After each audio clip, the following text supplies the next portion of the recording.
ഇതെൻ്റെ മോനാണ് ശരൺകൃഷ്ണ. ഇവന് ഒരു സർജറിക്ക് വേണ്ടിയിട്ടാണ് ഞങ്ങൾ ഇപ്പോൾ അമൃത ഹോസ്പിറ്റലിലേക്ക് വന്നിട്ടുള്ളത്. അപ്പോൾ ഞങ്ങൾ അമൃത ഹോസ്പിറ്റലിൻ്റെ അടുത്തുനിന്ന് ഒരു ലോഡ്ജിൽ നിന്നാണ് സംസാരിക്കുന്നത്. ഇവന് ഹൃദയത്തിന് 4 സർജറി ഇതുവരെ കഴിഞ്ഞതാണ്. അപ്പോൾ ചെറുപ്പം മുതലേ മരുന്ന് കഴിക്കുക കാരണം പല്ല് എല്ലാം ദ്രവിച്ചു പോയെന്നാണ്. അപ്പോൾ പെട്ടെന്ന് പല്ലൊക്കെ മാറ്റി ഒഴിവാക്കണം എന്നാണ് ഡോക്ടർ പറഞ്ഞിട്ടുള്ളത്. കഴിഞ്ഞ വർഷം ഹൃദയത്തിന് സർജറി കഴിഞ്ഞതാണ്. അന്ന് 4 ലക്ഷം രൂപ ആവുള്ളൂ എന്ന് പറഞ്ഞിരുന്നു. പക്ഷേ ഇങ്ങനെ പ്രൊസീജിയർ വീണ്ടും ചെയ്യുക കാരണം 4 ലക്ഷം രൂപ ഉള്ളത് 11 ലക്ഷം രൂപ നമുക്ക് ബില്ലടക്കേണ്ടി വന്നത്. അത് എല്ലാവരും സഹായിച്ചിട്ടാണ് ചെയ്തത്.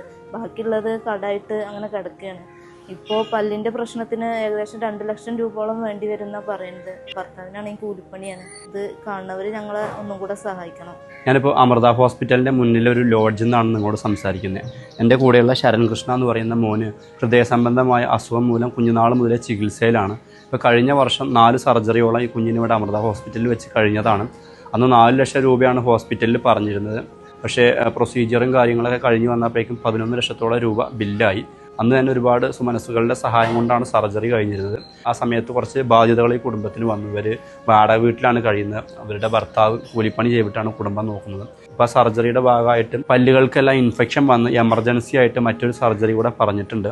അവന് 2 ലക്ഷത്തോളം രൂപ വേണം. എൻ്റെ ഈ വീഡിയോ കണ്ടുകൊണ്ടിരിക്കുന്നവർ നിങ്ങളെ കൊണ്ട് കഴിയുന്നൊരു സഹായം ഈ കുട്ടിയുടെ ട്രീറ്റ്മെൻറ്റിനായിട്ട് ചെയ്തു കൊടുക്കണമെന്ന് വിനയപൂർവ്വം അഭ്യർത്ഥിക്കുകയാണ്.